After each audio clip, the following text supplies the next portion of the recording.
Stocks మీద మనం ఎలా ఇన్వెస్ట్ చేయగలం? ప్లీజ్ కొంచెం మా కోసం ఎలాబరేట్ చేయండి మా వ్యూవర్స్ కోసం. అలాగే తప్పకుండా. ఇప్పుడు ఇందాకడ మీకు ఆల్రెడీ నేను డిస్కస్ చేశాను ఈక్విటీ స్టాక్స్ అంటే ఏంటి అనేది. ఇప్పుడు ఏదైనా ఎస్బీఐ ఎగ్జాంపుల్ తీసుకొని మీకు చెప్పాను. అసలు ఈక్విటీ స్టాక్ అనేది ఒక కంపెనీకి సంబంధించినటువంటి ఒక ఎసెట్లో మనం ఇన్వెస్ట్ చేస్తున్నాం అనమాట.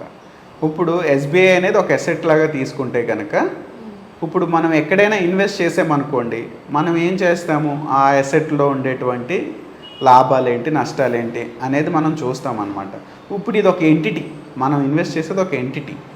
ఆ ఎంటిటీలో మనం ఇన్వెస్ట్ చేసినప్పుడు నిజంగా పలానా కంపెనీ అనేది ఎలా పెర్ఫామ్ చేస్తుంది, ఆ పర్టికులర్ ఎంటిటీ అనేది వాటి యొక్క విజన్ ఏంటి, దాని యొక్క ఫ్యూచర్ ప్లానింగ్ ఏంటి అనేది మనం గమనించాల్సిన అవసరం ఉంటుందన్నమాట.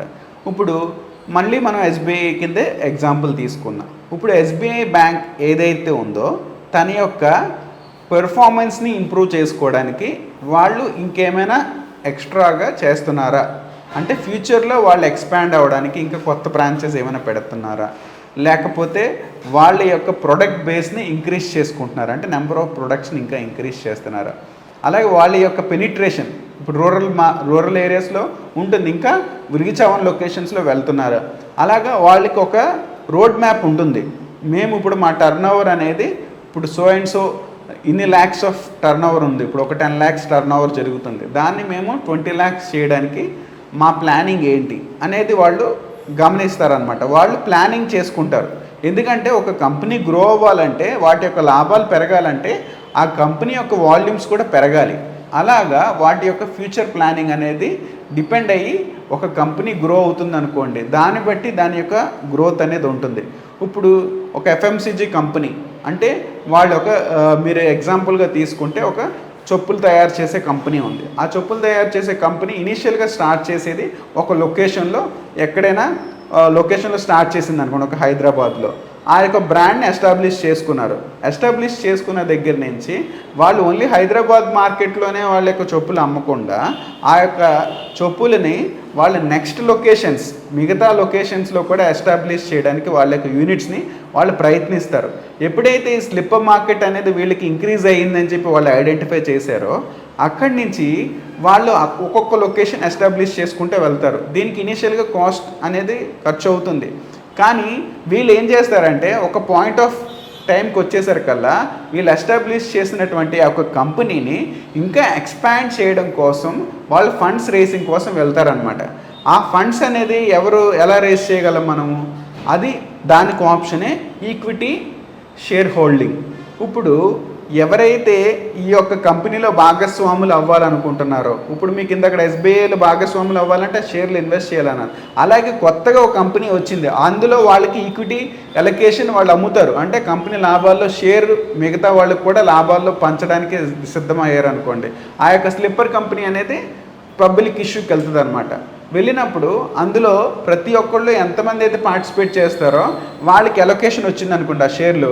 ఇప్పుడు వాళ్ళు ఏం చూస్తారంటే ఈ కంపెనీ యొక్క క్రెడెన్షియల్స్ ఎలాగున్నాయి, ఫండమెంటల్గా ఈ యొక్క మేనేజర్ ఎవరైతే ఈ యొక్క సీఈఓ ఉన్నాడో అతని ప్లానింగ్ ఏంటి, అతని విజన్ ఏంటి, ఇప్పుడు ఒక 1000 కోట్ల టర్న్ ఓవర్ని ఎన్ని వేల కోట్ల టర్న్ ఓవర్ చేద్దాం అనుకుంటున్నారు, వీళ్ళ యొక్క ప్రజెన్స్ని ఓన్లీ ఆ ఒక్క లొకేషన్లోనే మిగతా రాష్ట్రాల్లోనికి అలాగే ప్రపంచం అంతా అన్ని బ్రాంచెస్లోకి వెళ్ళడానికి ఉందా అనేది ఒక విజనరీ చూస్తారనమాట. అవన్నీ చూసుకొని ఆ పర్టికులర్ కంపెనీలో ఐపీఓలో ఇన్వెస్ట్ చేస్తారు. అప్పటి నుంచి వాళ్ళ ఐపీఓలో అలాట్మెంట్ వచ్చిన దగ్గర నుంచి ఆ company over a period of time ఒక 10 ఏళ్లలో గ్రో అయింది అనుకోండి, మన ఇన్వెస్ట్మెంట్ కూడా అలాగే గ్రో అవుతుంది. సో అలాగే ఒక కంపెనీని మనం ఐడెంటిఫై చేయాలంటే వాటి యొక్క ఫండమెంటల్ అనాలిసిస్ అనేది చాలా ఇంపార్టెంట్. వాటికి ఫండమెంటల్గా వాళ్ళు ఏ ప్లానింగ్తో ఉన్నారో, వాళ్ళ యొక్క ఫ్యూచర్ ప్రొజెక్షన్స్ ఏంటి, వాళ్ళ యొక్క వర్కింగ్ క్యాపిటల్ ఎలా మేనేజ్ చేస్తున్నారు, వాళ్ళ యొక్క ట్రాన్సాక్షన్స్ ఎలాగుంటున్నాయి, వాళ్ళ మంత్ ఆన్ మంత్ సేల్స్ ఎలాగుంటున్నాయి, ఇయర్ ఆన్ ఇయర్ సేల్స్ ఎలాగుంటున్నాయి అనేది ప్రతిదీ మనం కన్సిడర్ చేస్తామన్నమాట. అప్పుడు మనం ఒక కంపెనీని ఐడెంటిఫై చేయొచ్చు. అలాగే టెక్నికల్ అనాలిసిస్ అని ఇంకొక పారామీటర్ ఉంటుంది. అదేంటంటే మార్కెట్లో ఇప్పుడు ఏదైతే కంపెనీ ట్రేడ్ అవుతుందో కొన్ని సంవత్సరాలు అయిన తర్వాత కొన్ని ప్రైస్ వాల్యూమ్స్లో ఆ యొక్క కంపెనీ అనేది ట్రేడ్ అవుతూ ఉంటుంది. అంటే స్పెసిఫిక్ లెవెల్స్కి వెళ్ళినప్పుడు ఆ కంపెనీ అనేది అక్కడి నుంచి వెనక్కి వస్తూ ఉంటుంది, ప్రైస్ తర్వాత పెరుగుతూ ఉంటుంది.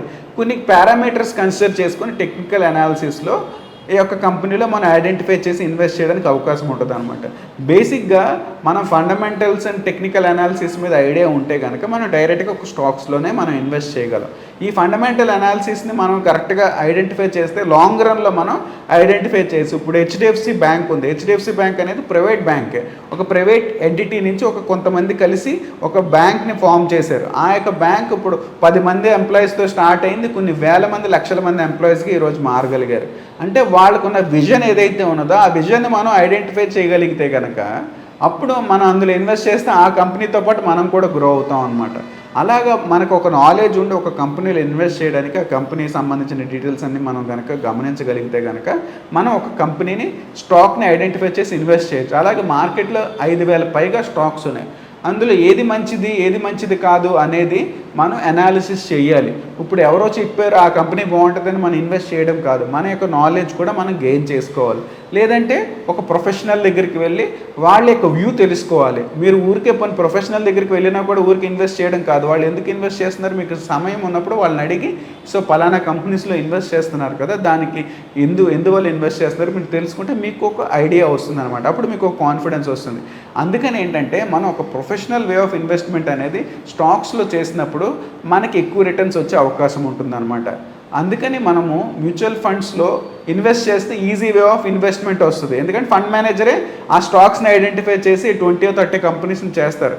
అదే మీరు డైరెక్ట్గా ఒక స్టాక్లో ఇన్వెస్ట్ చేయాలంటే ఖచ్చితంగా ఆ ఫండమెంటల్ అనాలిసిస్ అనేది మనం చూసుకోవాలి. ఫండమెంటల్గా ఆ కంపెనీ ఎలాగ ఉన్నది అనేది ఆ వాల్యూమ్స్ చూసుకోవాలి. ఫండమెంటల్గా ఆ యొక్క కంపెనీ గ్రోత్ ఎలాగ ఉన్నది అన్నీ చూసుకోవాలి. టెక్నికల్గా ఆ కంపెనీ యొక్క వాల్యూమ్స్ ఎలాగ ఉన్నాయి, ప్రైస్ యాక్షన్ ఎలాగ ఉంది, ఆ యొక్క పారామీటర్స్ అన్నీ కన్సిడర్ చేసుకొని ఆ యొక్క పారామీటర్ బట్టి కూడా మనం ఇన్వెస్ట్ చేసుకోవచ్చు. సో ఏదైనా మన కంపెనీలో ఇన్వెస్ట్ చేయాలంటే దాని గురించి మనం పూర్తిగా తెలుసుకుంటే మనం ఇన్వెస్ట్ చేసి మంచి రిటర్న్స్ గెయిన్ చేసే అవకాశం ఉంటుంది.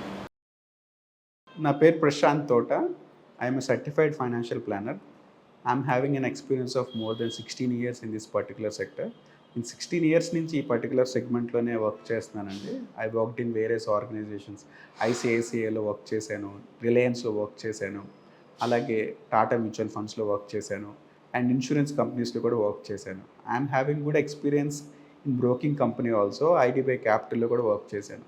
So I worked in broking, insurance and mutual fund సెగ్మెంట్స్లో మోర్ దెన్ 16 years ఎక్స్పీరియన్స్ ఉంది.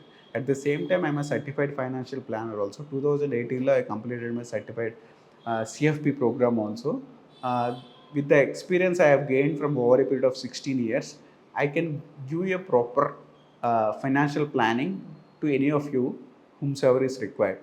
సో ఈ ఫైనాన్షియల్ ప్లానింగ్ అనేది బేసిక్గా ఒక పర్టికులర్ ప్రొడక్ట్ మీద మన ఇన్వెస్ట్మెంట్ ఎప్పుడు ఉండదు. మనం ఎప్పుడైతే డైవర్సిఫికేషన్ అనేది అన్ని కేటగిరీస్లో చేసుకుంటామో with a proper financial planning అనాలిసిస్తో అప్పుడే మన యొక్క ఫ్యూచర్ గోల్స్ని మనం ఈజీగా చేయగలం. సో నా వర్క్ ఏంటంటే I prepare a proper financial plan according to the customer whomsoever visits me. నా దగ్గరకు వచ్చిన క్లయింట్కి తన యొక్క కరెంట్ సినారియో బట్టి, అతని శాలరీ బట్టి, తన యొక్క బ్యాక్గ్రౌండ్ బట్టి ఏ విధంగా తన యొక్క ప్లానింగ్ని చేసుకొని తన ఫ్యూచర్ గోల్స్ని రీచ్ అవ్వగలరో, whatever it might be, any big goal it can be achieved by proper financial planning. దానికి గైడ్ చేస్తారండి.